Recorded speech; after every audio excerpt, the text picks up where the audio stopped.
जय हिंद दोस्तों।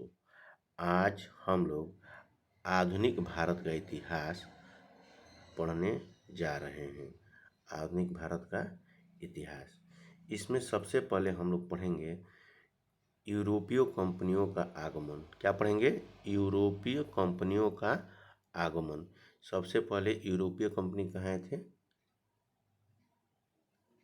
भारत में। उसका बारे में हम लोग पढ़ना है। तो इसमें सबसे पहले व्यापार हेतु समुद्री मार्ग से भारत आने वाला प्रथम यूरोपीय कंपनी कौन थे? तो पुर्तगाल। पुर्तगाल जो था, पुर्तगाल जो पहली बार भारत की खोज करते हुए समुद्री मार्ग से भारत में आया था। भारत यूरोप से भारत आने के लिए समुद्री मार्ग की खोज किसके द्वारा की गई? तो वास्को डी गामा। ये वास्को डी गामा जो थे वही हमारे भारत की खोज किए थे। और 17 मई 1498 ईस्वी को भारत ये आया था। कहाँ आया था? तो कालीकट बंदरगाह पर ये भारत में आया था। ये कालीकट बंदरगाह के तट पर किसने वास्को डी गामा का स्वागत किया? तो जमोरिन स्थानीय शासक, वहाँ का शासक है। ये कालीकट का है, केरल में पड़ता है। कालीकट कहाँ पड़ता है? केरल में पड़ता है।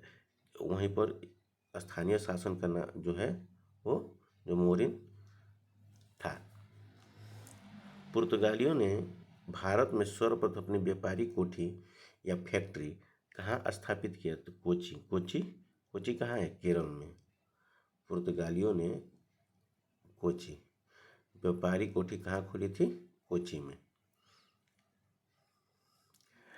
पुर्तगाली उपनिवेश का प्रथम वायसराय भारत में कौन नियुक्त हुआ था? तो फ्रांसिस्को द अल्मीडा। 1505 ईस्वी में। 1505 ईस्वी में 1505 ईस्वी में क्या हुआ था?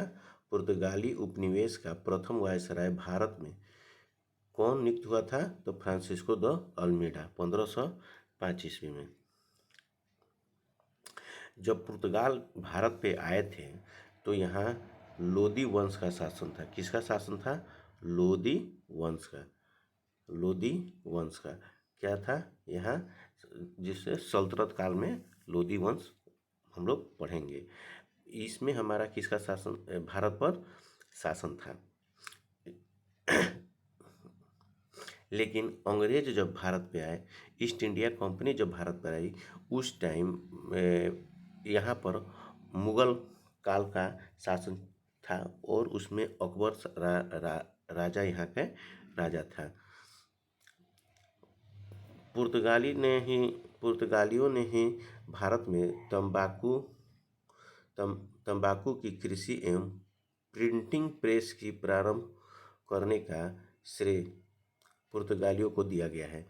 भारत में प्रथम प्रिंटिंग प्रेस की स्थापना 1556 ईस्वी में गोवा में की गई थी। 1556 ईस्वी में गोवा में की गई थी। तंबाकू की कृषि एवं प्रिंटिंग प्रेस ये पुर्तगालियों का ही देन है और इन्होंने ही प्रथम प्रिंटिंग प्रेस की स्थापना 1556 ईस्वी में गोवा में की थी।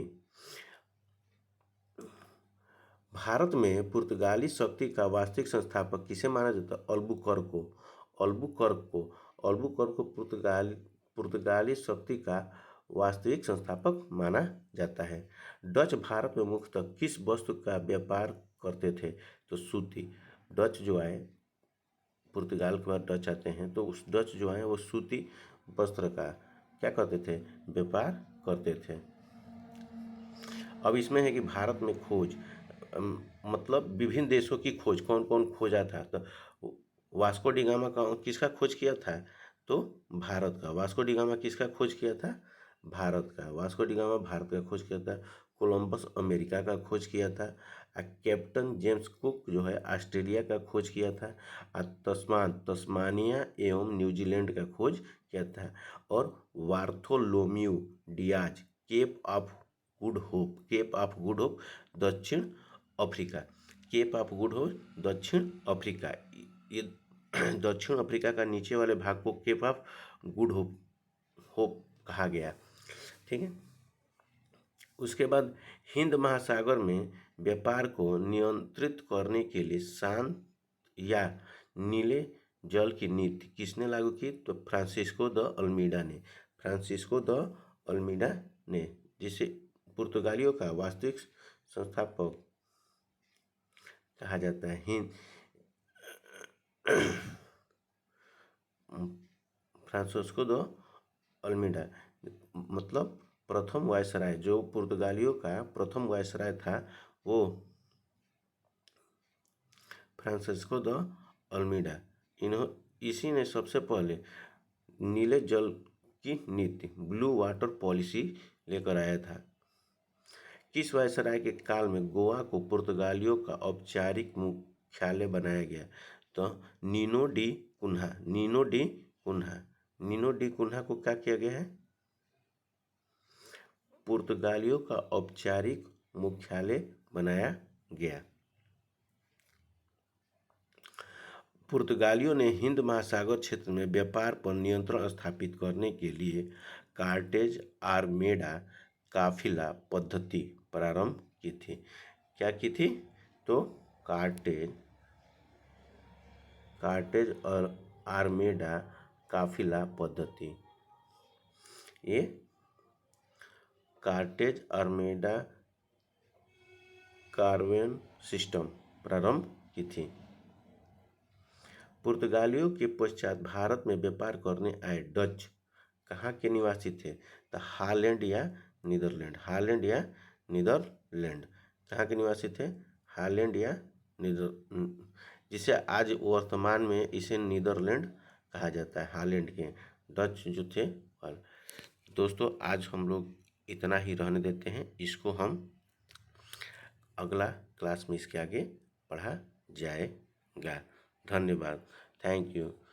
मेरे आपके ये चैनल है, like and subscribe and share ज़रूर करें। Thank you.